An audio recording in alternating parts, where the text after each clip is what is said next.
Welcome to the Inkwell virtual event series. We'll be starting in a moment. Pull up a chair, get a drink, and relax and get ready for a wonderful evening of conversation. I'm Daniel Golden from Boswell. With that, I'd like to introduce my partner for this series, Kelly Rohrer of InkLink Books of East Troy. Take it away. Thank you so much. Hello, everyone. I'm Kayleen with InkLink Books in Troy, and I'm so excited to have novelist Jane Hamilton and the author of Brood, a novel, Jackie Polzin, here to discuss, among other things, my favorite, or one of my favorite barnyard animals, chickens. So take it away, Jane. Thank you, InkLink, thank you, Boswell, thank you for existing, thank you for your continued existence, and for surviving this time, and for nourishing us during this time, and for all of you out there who have been supporting the bookstores and therefore supporting your community. And I mean, I happen to know there's a person on this webinar from New York New York State, who gets her books from InkLink in East Troy. Thank you, Betsy. And so thank you to all of you, and to Jackie for being here and for writing this really deeply lovely, funny, poignant novel that made me happy in so many ways, which I will enumerate as we go along. So thank you for writing this book, and thank you for being here. When we arranged this event, it was last November, you know, and it's just so hard, I'm sure, for many of us to even think where we are, but it was like March 18th, sure. Will that even happen? Will that even be a thing? But here it is. So alleluia, we made it to March 18th. So Jackie, I'd love to just start talking for a bit about you, because and maybe I wasn't looking in the right place, but there's very little about you that I could find on the web, which I found very refreshing. And I did deduce from your acknowledgments that you've gotten your MFA from Boise State. Yes. Is that right? So I just wondered if you could just take a minute to just, without being, I don't mean to intrude on your privacy, if that's, but if you could just tell us about, you know, every detail of your childhood and your upbringing and everything. And of course, then we'll get to your history with the chickens, but before that. Yeah. So first of all, and I will answer this question about my history, but thank you to Daniel. I'm so excited to be here. Thank you to Jane. It's truly an honor to be in conversation with you. And Kayleen, such a pleasure to have you here. I should mention that both Jane and Kayleen are chicken experts. I would say more so than myself. So we will together answer these chicken questions if they arise. But for me, it's like a new kind of intimidating place to be, of like, everyone on this panel knows more about chickens than I do. And yet I've written a book with quite a bit about chickens in it. But we'll move on to answering the question. So Jane, you're right, there's not much about me on the web. Part of it is, this is my first book. It's one of my first published anythings. I've been trying to publish things for a long time, and probably it's hard. I'm trying to like trace back to like, when did I really start trying hard to become a writer? And in the midst of college, I went to college for chemical engineering. But after a year or two, in the middle of the second year, I thought, I was suffering. It just felt really, a little bit mechanical, like very formulaic. And part of me kind of felt like it was withering, and I wasn't doing wonderfully at it. So I switched to an English major. And from that point forward, I took my first creative writing class. And that would have been like, when was it? 99 or something, or 98 or 99 when I took my first creative writing class. And then I really wanted very badly to do this. I tried to write short stories. I definitely thought you must publish short stories before you can even try to write a book. That would have been my assumption that I was operating on. So I kind of moved around getting jobs, mostly waitressing, that supported a writing lifestyle, and just plugged away. But getting an MFA recently was a huge turning point. It was just kind of committing to pushing everything else aside and putting writing first. It helped that the program was funded. We got funding to be there. So we taught, which was also illuminating. I mean, to teach while you're learning is it's so powerful to be seeing how teaching is done and also learning some of the same stuff you're trying to teach. It's just a lot of synapses going at the same time. So I think that was a huge benefit.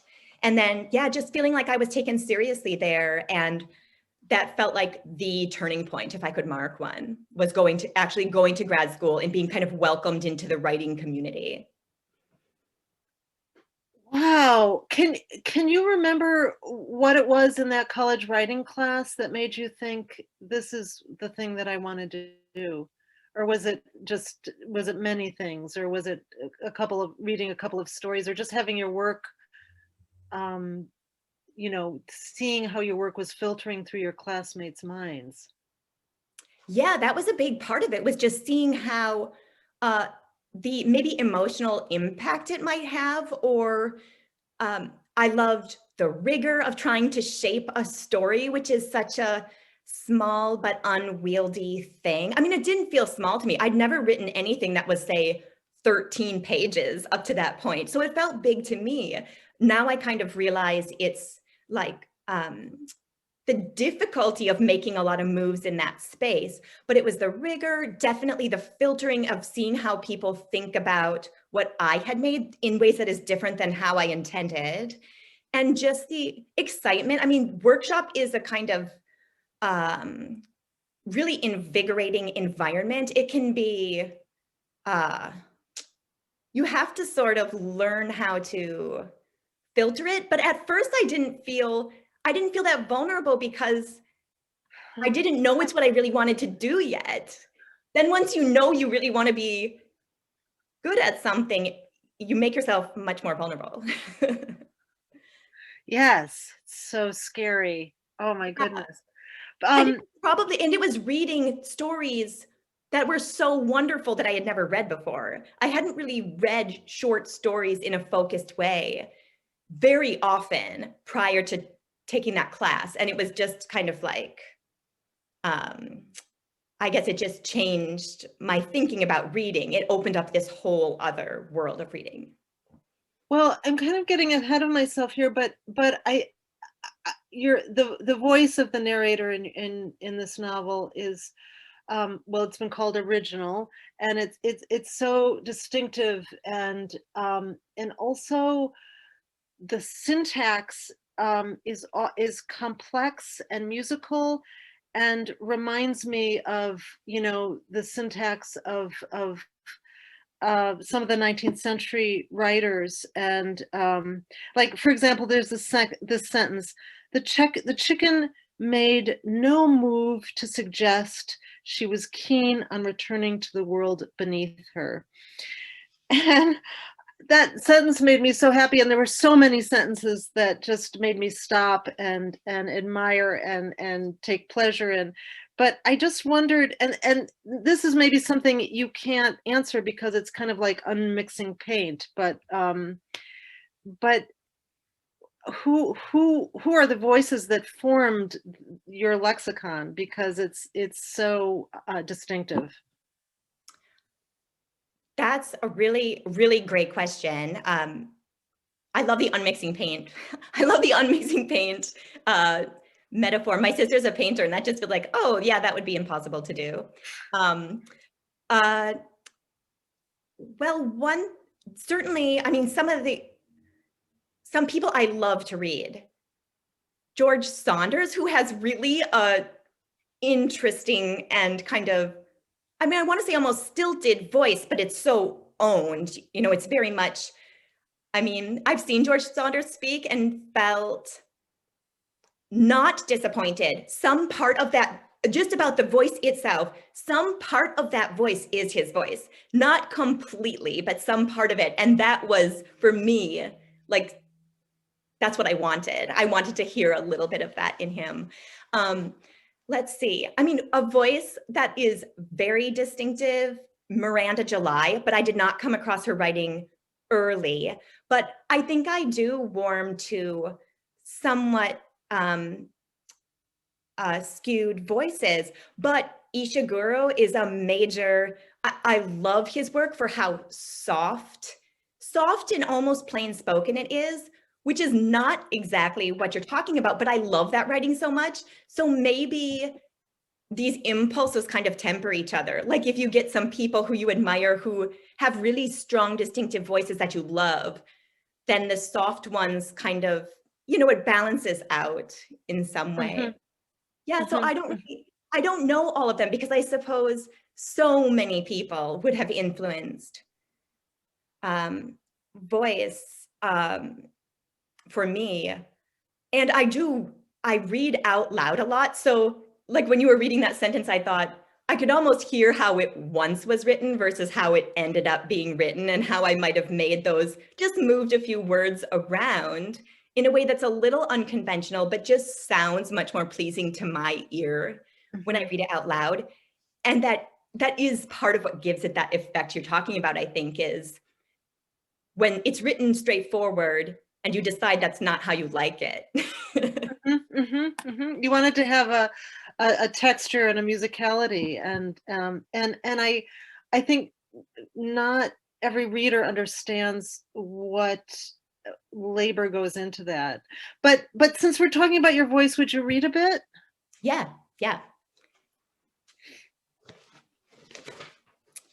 I chose a little, it's pretty short, maybe, I think it'll take about 3 minutes just to set an expectation. And it takes place kind of a little more than midway through the book, just to give it that context. The narrator in the book cleans houses. And so she's returning from having cleaned a house, just to set up the moment. As I scrubbed the old oak floor with a mixture of oil soap and warm water, a thought presented itself, or rather an idea occurred to me. I could discern its quality, a sort of barbed intensity, but not the message. And yet, the thing demanded my attention, as if the errors of my past were about to be revealed. The thought, or the truth, whatever it was, existed for a flick of the mind and then was gone. What had provoked it? The dull citrus of the wood-safe soap?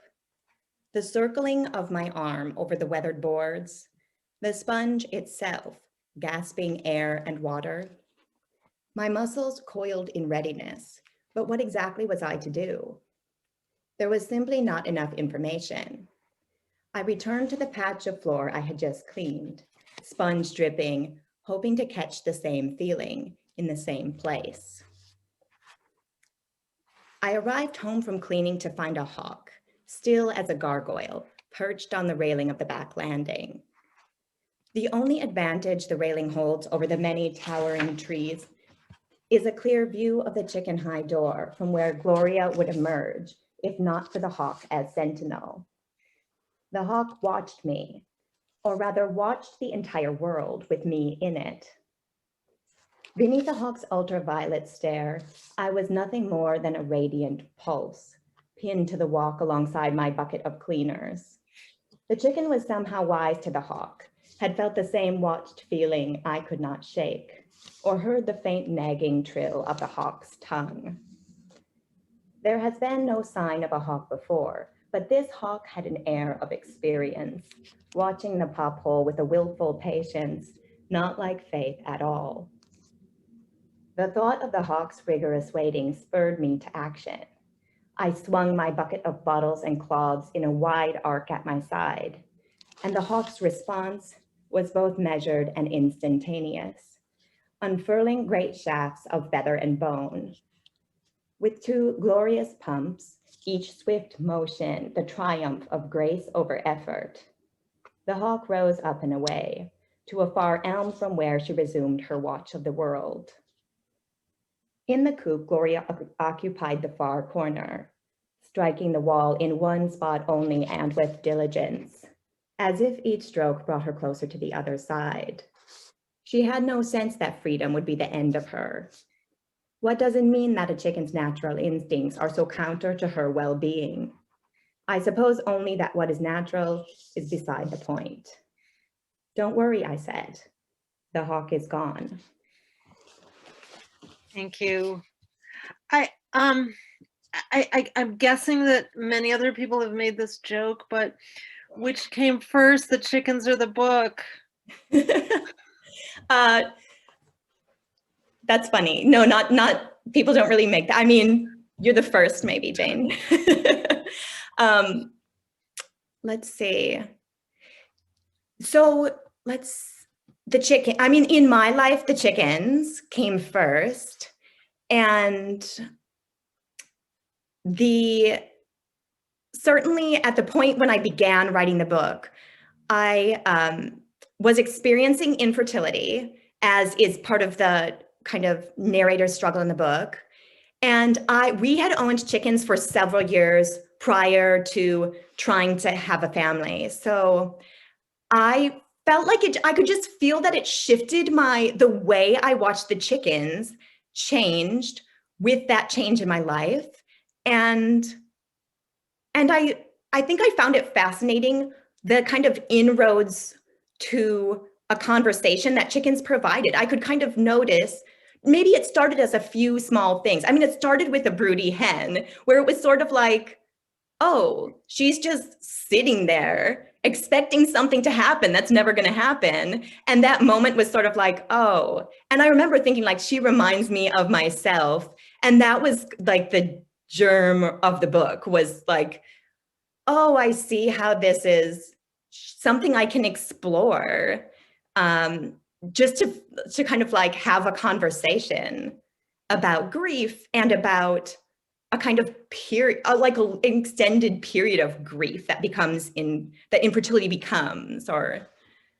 So yeah, I guess the chickens came first. Well, one of the things that struck me about the book, and I mean, we could just talk about chickens for this entire time. So, but I think about how Willa Cather talked about, art, and how art should simplify, she said. And she said the whole of the higher artistic process is finding what conventions of form and what detail one can do without, and yet preserve the spirit of the whole, so that all that one has suppressed and cut away is there for the reader's consciousness, as much as it were in type on the page. And you have brought to this book a poetic distillation, and there's so much in it. It's so short. The chapters are short. And I wonder if you started out with, 1,000 pages and you whittled it down, or if it was always going to be a short book. And, just things like the husband, Percy, is so fully rendered, but there's not all of that much of his sort of golden retrieverish optimism and helpfulness, or not. And he's so immensely likable. He's one of my favorite characters, despite the narrator's disdain of him sometimes. But I mean, you've just distilled so much, and that's so difficult. And I just wondered if it sort of came out from as sort of one sentence from you, or if it was just like this epic that you had to shrink. Yeah, that's a good question. I mean, I'm very interested in other writers' processes, so I feel like this probably falls into that category. What at some point, the biggest the book was probably twice as long as it is now, but that was before it was finished. So basically I had to go back. I used it as my thesis project at Boise State. I had begun the book. I set it aside to really focus on school. I also had a baby while in grad school. And then in my third year, which it was so wonderful for me that there were 3 years in this program. In the third year, I returned to it. And with some clarity, because I had set it aside for so long. I mean, at first I read through it and thought, is this even worth it? That was the first read through, was like, is it worth it? And often enough, I convinced myself that it was, but it was very much a private endeavor, had not been shared with anyone. And it remained that until my thesis advisor first saw it. So I could see some of what wasn't working, but I just went through it from beginning to end, trying to fix and get rid of, and I knew it wasn't finished. So that was the biggest it ever was. Then it just kept getting smaller, smaller, smaller. And at some point I worried it's way too small, but it still wasn't finished. And then I just let go of that as a like kind of unnecessary fear. Good.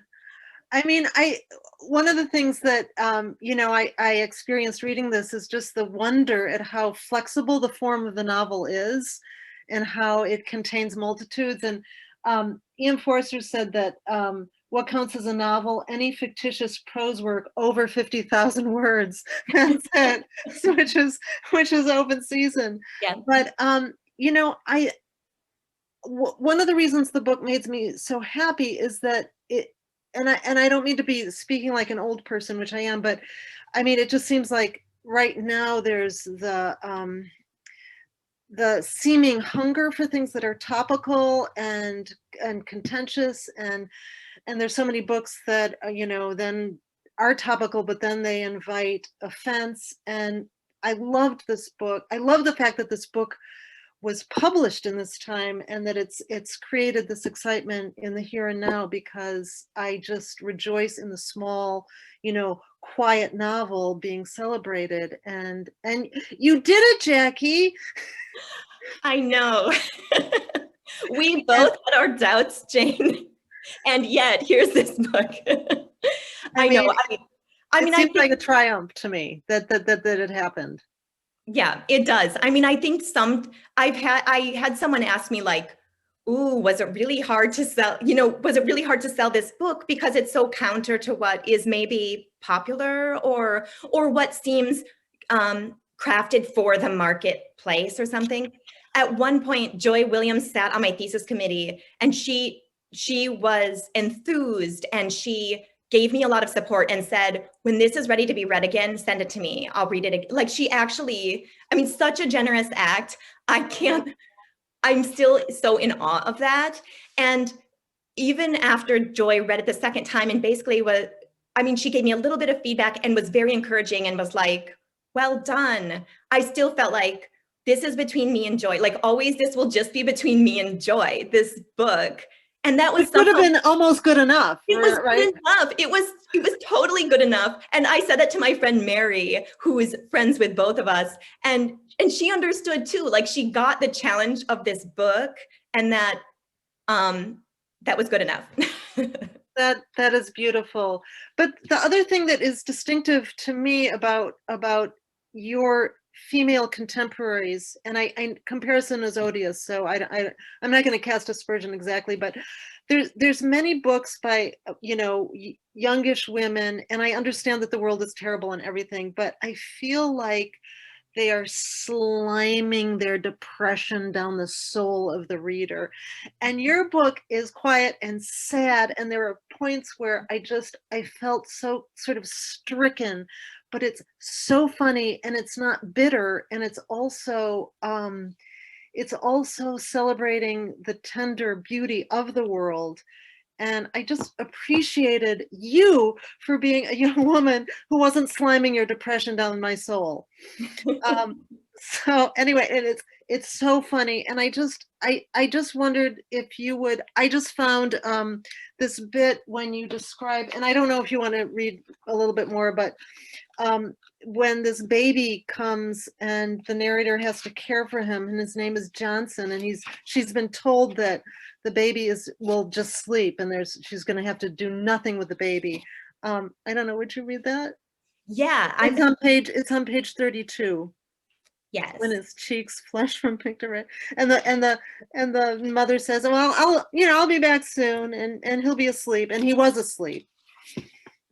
Yeah. So maybe I don't know if I should read that whole chapter. What do I think? Oh, maybe I'll start with he'll sleep the whole time. He hasn't slept all day. Helen says that. And then we'll just see. I mean, maybe at some point I'll go, should I keep going? Okay. So the narrator, as you set up, is watching this child for her friend as the friend goes on an errand. The friend's name is Helen. He'll sleep the whole time, Helen said. He hasn't slept all day. She set the car seat on the kitchen counter, then reached up and back to correct her posture. Helen is built like a tulip, tall and stoop-shouldered, but not without grace. It is too soon to tell if Johnson resembles her in any way beyond his wide gray eyes. I hovered over him to comfort myself with his smell. Helen was already late to deliver keys to the new owner of an expensive property I had cleaned the week before. The property's value is directly related to its distance from our neighborhood. I'm going to skip one paragraph just to move along. I'll be back soon, Helen said, and closed the door behind her. Of course, Johnson woke then and began to cry.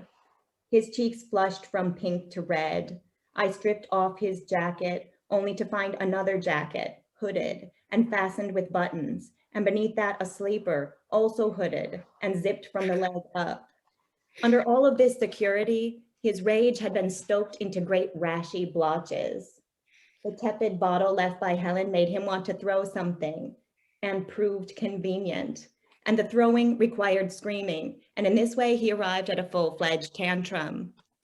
His forehead felt hot and a bit spongy, where a vein had come to life, pulsing up and over the curve of his scalp into his fine hair.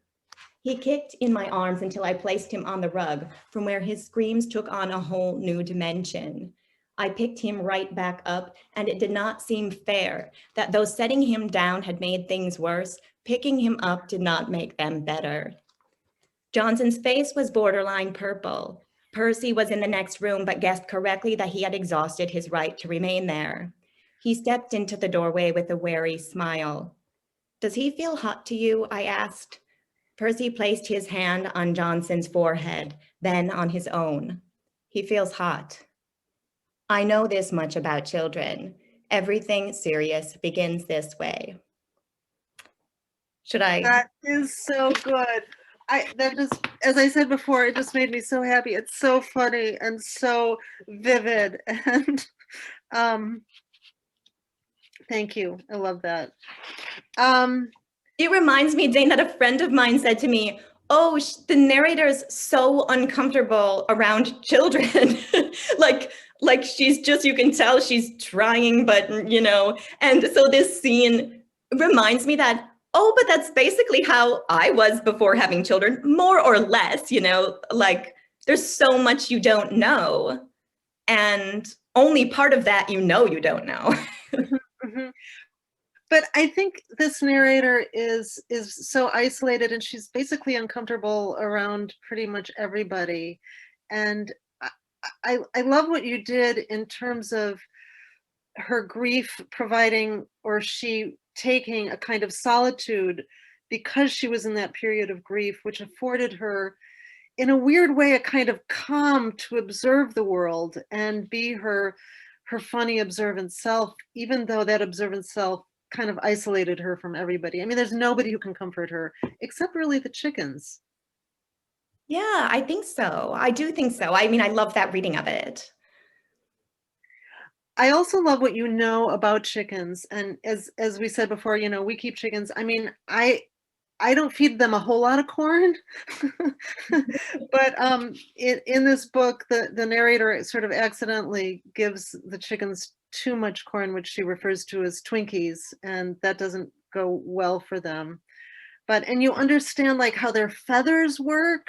You understand them. You know so much about chickens, really, Jackie, much more than I do. Well, I mean, I think at the moment when you start to try to write about chickens, you just look at them. You look at them differently. And also if you have, you know, as problems arise, you learn more because you need to solve these problems in real time. So part of it's that, I think. Yeah, I don't know. I was just thinking, because actually at this moment in time, we don't have chickens, and we are thinking of getting chickens again. And I was going to sign up for a course just to refresh my mind about chickens, because I thought, I just don't want to make any of those mistakes again that I felt I made. Read this book, then you'll know. I think the book is helpful. I mean, you shouldn't read it like a guide for owning chickens, but it gives you useful information, and it would be helpful, I think, to read the book. Yes, absolutely. And I love all the, like, there's so many wonderful scenes, but the scene, and I don't want to just equate everything that happened to it to your life, but did you ever see a raccoon putting edible trash into a briefcase, as occurs in this book, which is such a funny scene? No, I Okay. didn't. But I've seen, I've seen raccoons, but I haven't really seen them do things like that.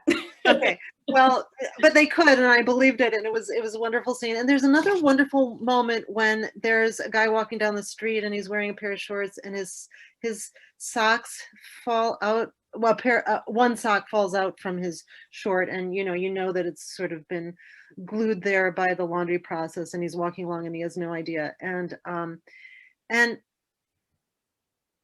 again, I'm guessing that this all happened in an instinctual kind of way, that you thought, I'm going to write about the guy with the shorts and the sock.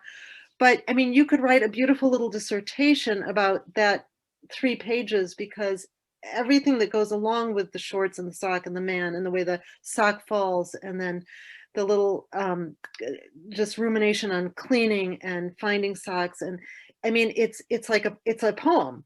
And I'm guessing, and I don't know, that you wrote that, and then you were probably like, wow, that all fits together, rather than thinking, I'm going to put these pieces together. But I don't know.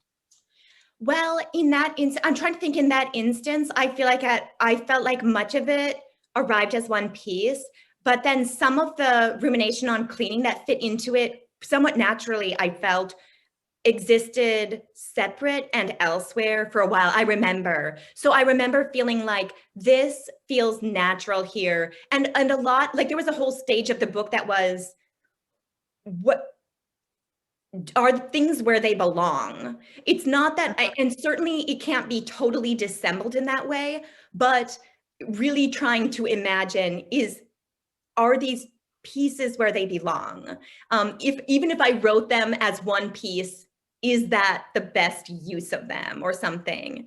And yeah, and also like knowing, I mean, it kind of reminds me of the chicken knowledge, because some of that chicken knowledge was, ooh, this is so interesting in a like, I can feel this idea behind it that's so interesting to me about this fact about chickens thematically works so well, but does it have a place in the book? Like even some things that seem interesting in a way relevant to the book fell away.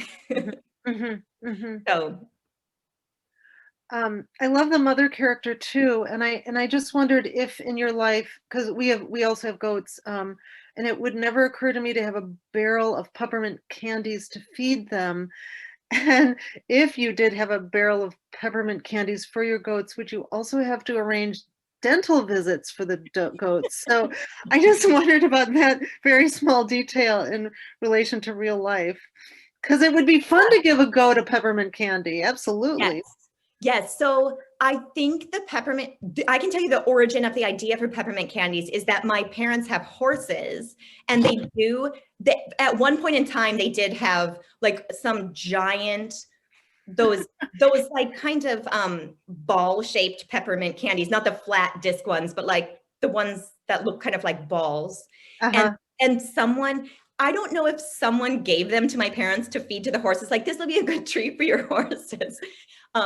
But my parents don't replenish that treat, but for a long period of time, there was the huge bucket of peppermint candies to just dole out Random. Wow, wow. Well, I mean, I called Kayleen Rohr of InkLink Books, and who has goats, and said, "Do you give your goats peppermint candies?" We had a little. So just back to the chickens. I love the names of the chickens. Miss Hennepin County is and Gam Gam and Gloria and Darkness, and so the names were inspired, as is the title of the book, as is the cover. I love the cover. It's gorgeous. It's gorgeous. It's gorgeous. And I wondered how, what kind of help your editor gave you when you handed in the book? Well, none of the names you spoke of changed after handing the book. That is my partner. My partner, Travis Olson, is really good at naming things. So he helped me name the book. My working title had been The Chicken Diaries. Oh, no, Brood covers everything. Yeah. Everything. Yeah. And I think what I'm realizing is that I felt as soon as he mentioned the word brood, we thought, oh, yeah, that's what it should be. It's funny because the name almost suggests like, oh, someone thought of this name and then they decided to write a book that was about chickens that dealt in this emotional landscape. But no, it definitely, like, the name didn't inspire the book, but it does feel perfect. And several like kind of interpretations of that word, I kind of thought of it as a double meaning, but I have to say now I think of it as almost more like four meanings, because people keep bringing up these like other meanings of brood, or kind of indirect meanings. And I really love that for me, the name has actually gained some meaning even in the process of going out into the world. Mm-hmm. Can you say them all? Oh, well, yeah, one of them just, let's see. It was one of the third meaning was a friend who did an event at the Wisconsin Book Festival, Connor Moran, mentioned that broodmare is like a kept mare for the purpose of breeding. Oh. Which is so interesting. Uh-huh. I mean, when you think of that, it just feels like, ooh, you could really dwell on that for a long time. And then today I was reading something, and it was some, it was like, was it brood master? I might be making that up, but it was some process of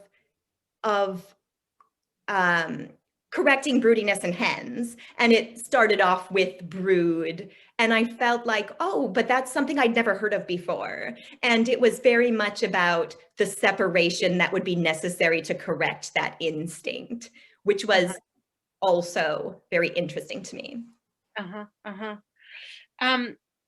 One of the, I mean, there was a sentence that resonated so much, I think probably for anyone reading it now, which is, life is the ongoing effort to live, which is what we all know for sure right now. And, you know, I'm probably handed this in before the pandemic. Yeah. And I mean, that line wasn't kind of early line. Some of them I kind of know in my mind as having like being new or old to the book. And also that line, I want something that will not end in disappointment, which is,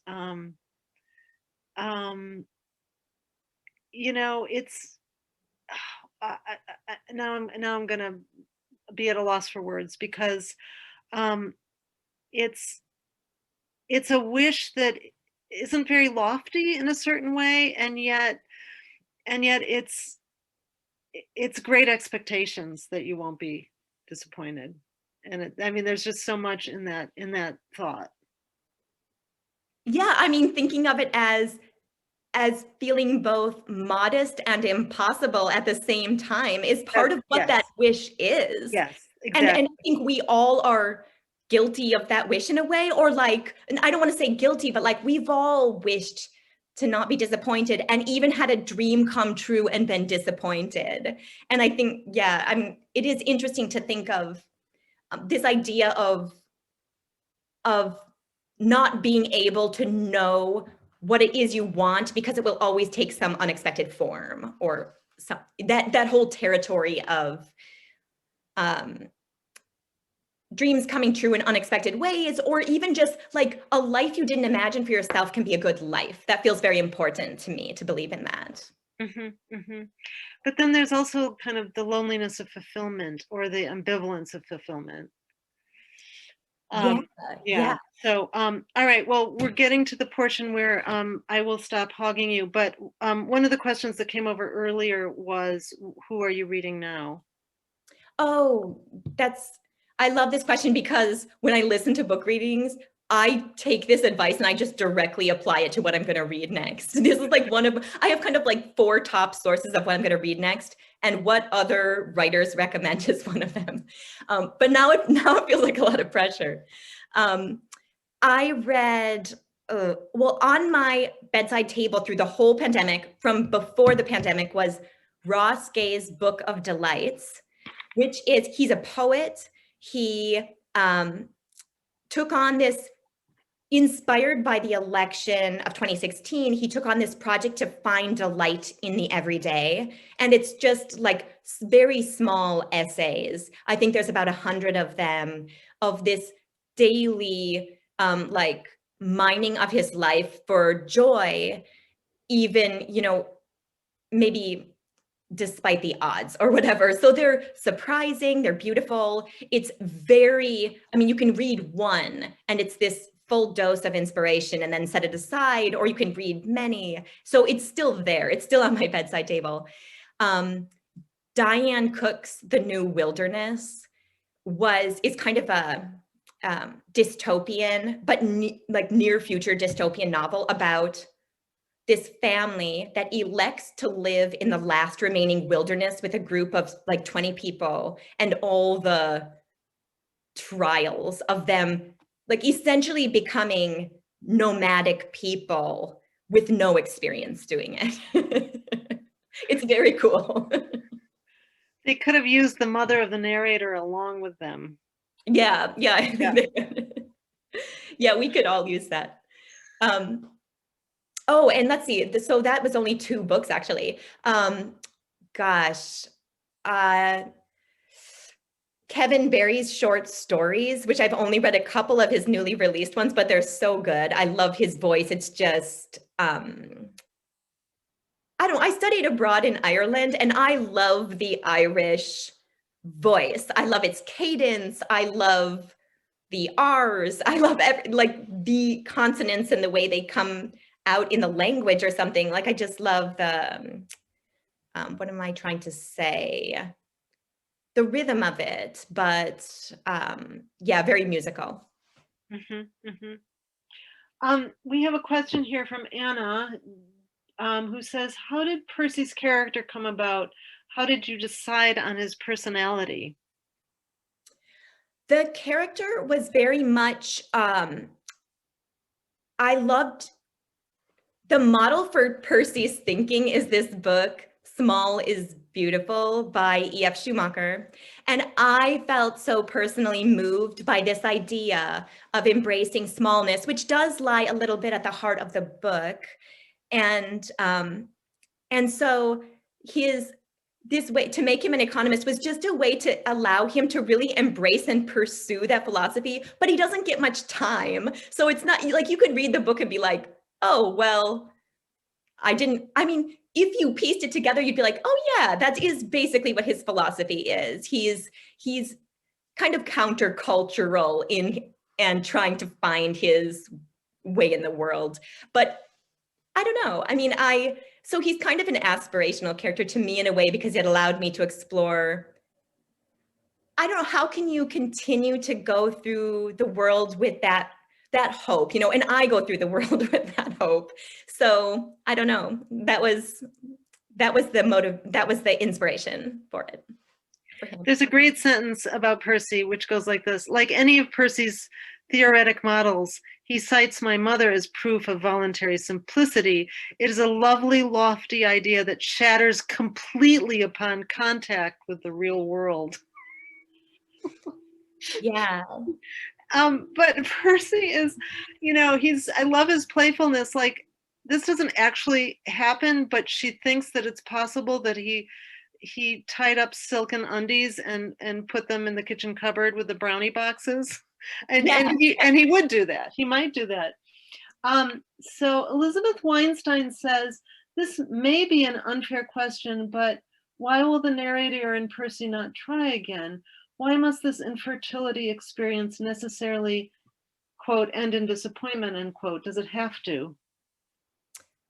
Yeah, I don't think so. I think in writing the book, I think my idea is, time-wise, it's very close to the end of feasibility of trying, of like practically trying, especially in face of a long period of trying and feeling you've come to the realization that it's not going to happen.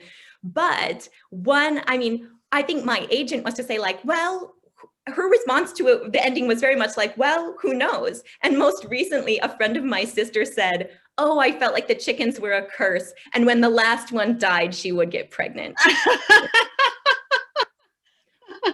I think the odds of that are small, but it still exists as a possibility in the narrative. It's not completely, I think my mind was in a place of, how do you come to accept a world a life you didn't plan on living, or a life that looks different than you imagined it? But it does not, that was very much a motivating frame of mind for me in writing the book. But I want people to take hope where it exists and extend it into the future. So it's not impossible. It's the disappointment is not necessarily the conclusion of the book, nor does it have to be kind of caged in those terms of disappointment, which do certainly exist in the narrative. I thought the ending was perfect, by the way. What was it like as a first-time novelist working with an editor as successful and celebrated as Lee Boudreau? Yeah, I'm so glad that someone asked that, because when you asked the question of what was Lee's influence, I said, oh, the name stayed the same. And I didn't get a chance to say how wonderful it has been to work with Lee Boudreau. It's one of those things where you meet this editor, and I didn't know as much as I should about her. I knew some things. And then you get to experience just kind of that open receptiveness, providing ideas, guiding, but so nurturing. I think I was instantly intimidated by, oh, this thing I walked into that I didn't know anything about. And her guidance has been just easy. Our relationship is almost informal, which is, obviously it is formal because you're talking about sentence structure and, you're very much making these fine-tuned gestures, but I love the ease of working with Lee so much. And I think she had a very clear vision for the book from the start. She kind of understood the book and helped me to understand some things about it better than I did. One example is really for her, this idea of Percy waiting for this job, this prominence of waiting as the role it plays in the story when you're talking about infertility, miscarriage, anything related to pregnancy, the waiting that is so much, that consumes so much of that time. Yeah, so it was a pure joy to work with Lee, a pure joy and the greatest good fortune for this book. I think that she does what any great editor does, which is help you realize the book that you didn't even quite know that you meant to write, but she can see it and bring it forward. And, it's been said that those editors don't exist anymore, but they do. Yeah, they do. And and that's just, long may she flourish, and I hope she also is mentoring other young editors. And I'm just curious because, you know, I came of age where the copy editors that I experienced in the beginning were these women who lived in a sunless little cubicle and had their stacks of, you know, the OED and all the dictionaries, and they just, you know, and their glasses and their their orthopedic shoes and hose, and they just they saw everything. And I don't think that that kind of copy editor exists anymore. But did you have a good copy editing experience too?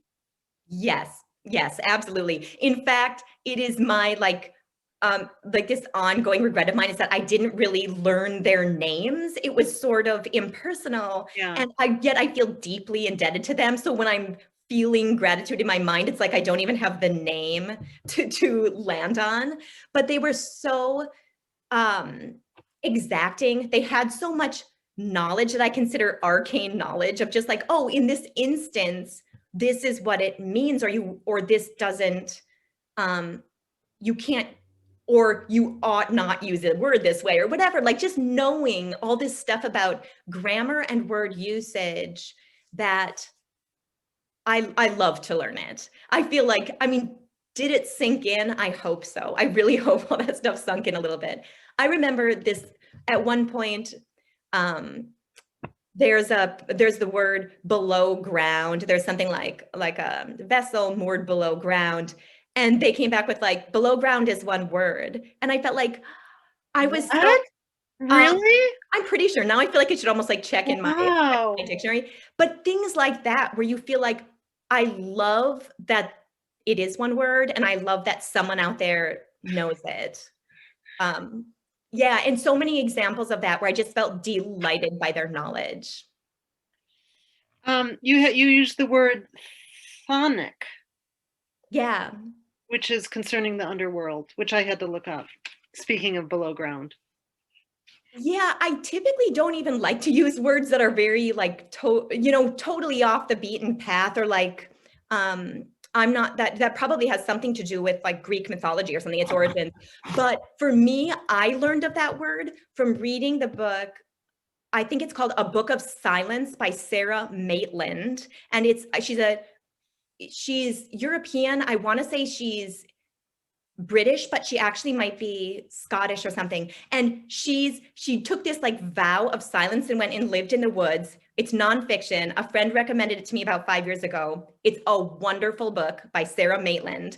And she's very concerned in the book with this chthonic, like the force, the underground force, and this mythology of the silence and its rhythms. So it felt less strange to me to use it because I had been versed in it. And maybe that's what happens to writers over time. Like maybe all the writers who use so many huge words just use them with ease. Well, I remember reading one of Jonathan Franzen's novels and having to look up so many words and not finding them in my gigantic dictionary of the ages, and just thinking, okay, I mean, I'm happy to look up words, but I want them to be in the dictionary.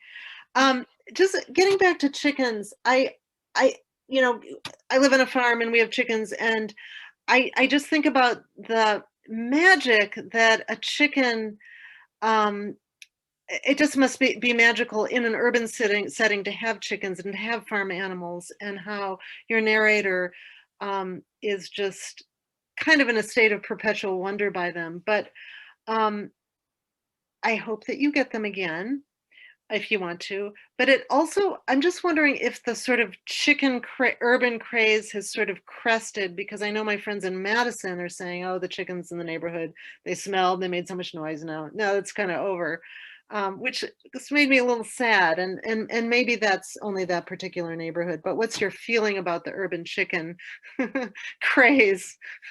Yeah, I know that. So when we had chickens, as in this story, the chickens are set in North Minneapolis, which there weren't many chickens there.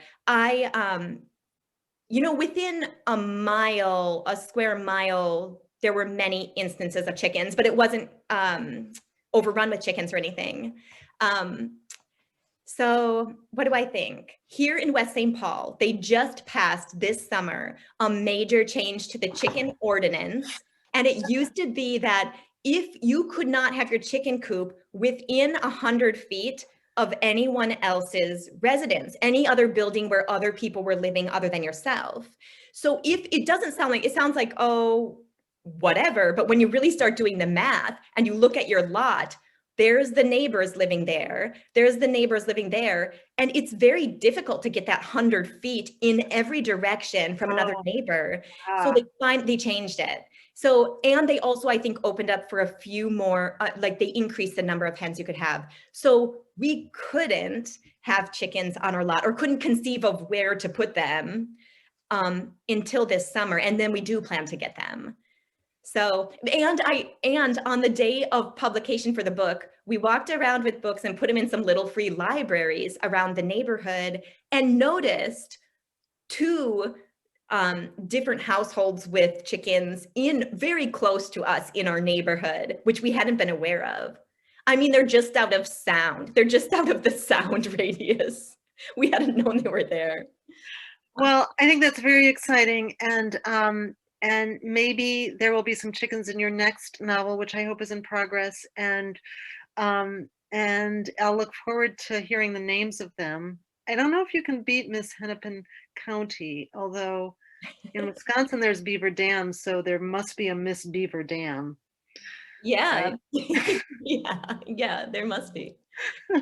But anyway, so Jackie, it's just been a delight to talk to you, and our time is up, and I'm going to return us to Daniel and Kayleen. But I love the book, and it's been wonderful to watch it get the praise that it deserves, which is always a joy, because this week it is the Minnesota Independent Book Association hardcover fiction best-selling list at number 10, which is joyful. Congratulations, and all your wonderful press, and it's great to have your voice in the world. Thank you so much, Jane. And thank you for everybody for being here, and for thank you to everybody. Jackie, your enthusiasm is so infectious. I think I'm gonna have to go for a run now. Kayleen, I thought you were going to say get more chickens. She is going to get more chickens. Thank you so much. That's spectacular. I'm not getting chickens, but I had an amazing time anyway. So thank you so much for coming tonight. Thank you, Jane Hamilton, as I wrote in the chat, gives the best conversations ever. Ever. Thank you, Kayleen, for being a wonderful partner. You got a good book. It's not that hard. And thanks all of you for coming, because we wouldn't have 2 independent bookstores without you. Thank you all. Have a wonderful evening. Thank you. Thanks, Daniel. Thank you. Bye. Hate to leave the party, but bye.